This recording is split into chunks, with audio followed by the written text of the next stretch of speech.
They called him the Dread King as if his name were a curse you shouldn't say aloud. In sunlit towns beyond the mountains, people shut their shutters before dusk and sprinkled salt at their thresholds. They traded stories the way they traded bread, quietly, urgently, with the same hungry fear. Valerius Dain, the vampire king, they said, had ruled for centuries. He drank more than blood. He drank hope. He kept a castle of shadows where mercy never entered. And yet, the mountain road to his fortress was always strangely safe. After the first heavy snows, the pass would be cleared by morning.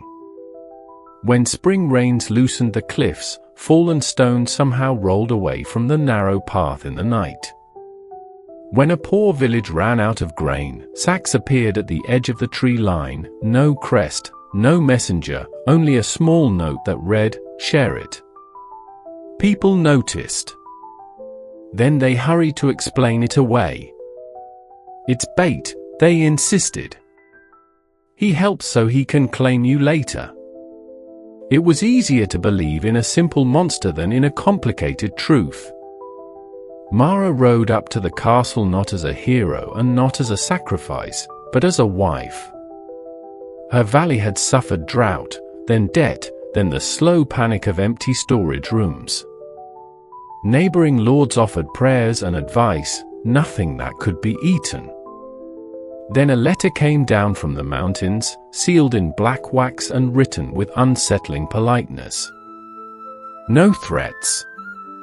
No demands for tribute. Only an offer, a marriage to the vampire king, and Mara's valley would receive grain, protection for the winter roads, and freedom from the debts that were strangling it. Her father tried to refuse. The ink on his refusal dried to nothing, as if the words could not hold their shape. When he broke down, Mara took the letter from his shaking hands. The paper felt warm, as though it had been held near a fire on its long descent. She told herself she wasn't brave. Brave people made speeches and drew swords. She simply couldn't watch her people starve while proud men argued about dignity. So she went. At the gate, she expected guards, chains, some ritual meant to make her feel small. Instead, there were lanterns burning in soft amber rose, and winter roses blooming where they had no right to bloom. A servant, human, tired-looking, gentle, guided Mara inside as if she were a guest who needed rest. Then Valerius himself stepped out of the quiet. He was tall, pale, and unmistakably not human, but he did not move like a predator performing for an audience. He moved carefully, as though he understood how easily fear can bruise someone. His eyes were ancient, older than any story Mara had heard, and in them she expected cruelty. What she found was restraint. Weariness. Something like caution.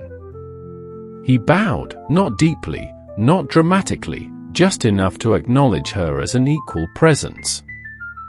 "Mara of Riverhold," he said, voice low and steady. "Thank you for coming. I know the road was difficult." "I didn't come for myself," Mara answered, because honesty felt safer than ceremony.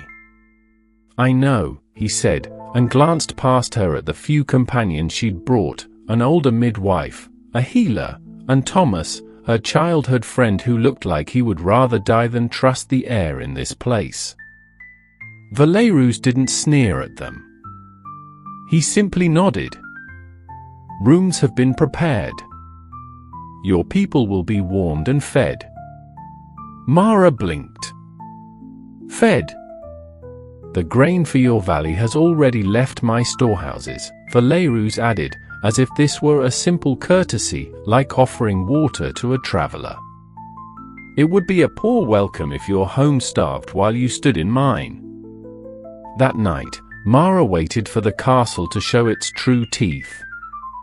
She lay awake, listening for the sounds her childhood promised, whispers at the window, a cruel laugh, the scrape of claws on stone.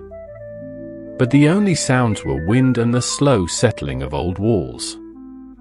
Once, she heard soft steps outside her door. A pause. A quiet metallic click. In the morning, she found a second lock installed on the inside of her chamber door, polished brass, newly fitted. Beside it lay a note in neat handwriting. For your comfort. You should have the power to keep your own room closed. No signature. No demand. No expectation of gratitude. Mara held the note for a long time, feeling something in her chest shift, uneasy and uncertain, as if fear had met an obstacle it didn't know how to name. The wedding was quiet.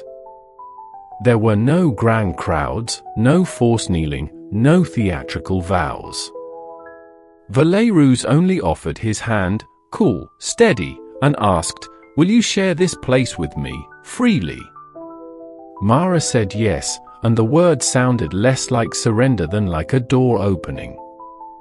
Days became weeks. Mara learned the rhythms of the castle, its human staff, its calm routines. She noticed that Valerius never invaded her space. He spoke to her gently, asked permission before entering her rooms, and listened more than he talked. Their conversations were ordinary: gardens, weather, the bread Elsbeth baked in the mornings, the stories Mara loved as a child. Once, Mara asked, "Do you ever leave the castle?" Valerius looked out at the fog tangled in the pines. "More than you think," he said. "Less than I want." "Because of the sun," she guessed. "Because of people," he replied. There was no bitterness in it, only an old, practical sorrow. It's difficult to help those who run from you. Mara didn't know what to say to that. She only knew she had not seen cruelty in him, only careful distance, as though he feared what his presence did to others. Then she began to notice small things, too small to be called miracles, too consistent to be accidents. A fire always stoked when she returned to her chamber. A lamp lit in the corridor just before she stepped into it. A rare herb thriving in winter soil because someone had warmed the ground at night. Once, when the castle cook Elsbeth sat weeping over a letter, her son accused of a crime he hadn't committed, Mara told Valerius with a tight throat, expecting reluctance. Valerius only listened, his face still as stone, and said, "I will bring him home." "How?" Mara asked. Without being seen, Valerius replied, as if invisibility were not magic but a promise he had learned to keep. Before dawn, Elsbeth's son was asleep on a couch in the servants' hall, alive, bruised, but breathing. Elsbeth clung to him and sobbed with relief. Mara watched Valerius in the doorway, rainwater darkening his cloak. There was a faint mark along his jaw as if he'd been struck. He noticed Mara staring and turned his face slightly away, not to hide guilt, but to keep her from worrying. "No one saw you?" Mara whispered. "They will wake to find their prisoner gone," Valerius said quietly. "They will tell each other a demon took him. Let them. It is safer than the truth." "And the truth is?" Mara asked. Valerius met her eyes. "That I would rather be blamed as a monster," he said, "than let an innocent die because the world needed someone to punish." Mara understood then, slowly, that fear could be used like a wall, not always to trap people in, but sometimes to keep danger out. The world's horror stories about him were a shield he carried. He let people hate him because hatred was predictable, and predictable things were easier to manage than trust. Trust asked for too much. And yet, somehow, he kept choosing kindness anyway. When Mara realized she was pregnant, joy came first, bright and sudden. Then fear followed close behind, because love always creates something fragile. She told Valerius in the library, where thick curtains softened the daylight into a gentle gloom. For a moment, he didn't move at all. Then he stepped closer, as if afraid of startling the moment into disappearing. "Are you certain?" he asked, like a man who didn't believe happiness was allowed to stay. "Yes," Mara said, smiling through the tremble in her voice. He lifted a hand toward her stomach but stopped short. "May I?" he asked. Mara took his hand and placed it there herself. His touch was careful, almost reverent, as though he were holding something sacred and dangerous only because it mattered so much. "I never allowed myself to imagine this," he admitted, voice barely above a breath. "You didn't want a child?" Mara asked. "I didn't think I deserved one," he said. That night, Mara woke to a feeling of watchfulness in the air. She rose and went to the window. In the trees beyond the courtyard, small lights drifted like lanterns carried by invisible hands, circling slowly as if drawing a boundary. On the terrace below, Valerius stood in the cold without a cloak, facing the dark forest, one hand raised. The air shimmered faintly, like a veil being pulled into place. Wards, Mara realized. Protection, woven quietly into the night, not for the castle's treasures, not for his throne, but for the life growing inside her. He never told her he was doing it. He never asked for gratitude. He simply did it, and stayed outside her window until the light settled into a calm pattern, until the night felt safe again. The months passed. Mara grew heavy with the child. The world beyond the mountains remained suspicious and tense, and rumors thickened like fog. Some said Valerius had taken a human bride to curse her people. Some said he would drink the child's blood at birth. The uglier the story, the more easily it traveled. Valerius said little about it. But Mara began to see the cost in the way he held himself, like someone carrying a burden he did not think he was allowed to set down. The night Mara went into labor, a storm arrived as if summoned by the season itself. Wind pressed against the castle windows, and thunder rolled over the peaks. Mara's pain came in waves that stole her breath.